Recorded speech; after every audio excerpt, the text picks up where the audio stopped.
Welcome to our guide on building an automatic farm in Minecraft. Today we'll be exploring the amazing benefits and uses of these efficient systems. First, let's talk about choosing the right crop. Selecting suitable plants for automation is crucial for maximizing your farm's efficiency. Popular options include wheat, carrots, and potatoes.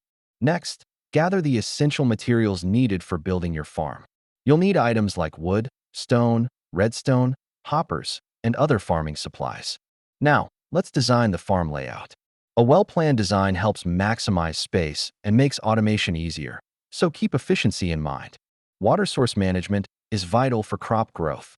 Make sure to implement a water flow system that keeps all your plants hydrated and healthy. Now, let's delve into redstone mechanics. Understanding the basics of redstone and how it works will play a crucial role in your farm's automation. It's time to build the automatic harvester.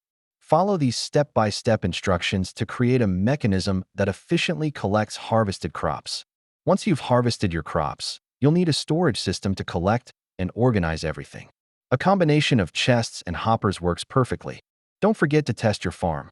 Make sure everything operates smoothly to ensure maximum efficiency and a bountiful harvest. In conclusion, building an automatic farm in Minecraft is both rewarding and fun. We encourage you to experiment with different designs and crops to make your farm truly unique.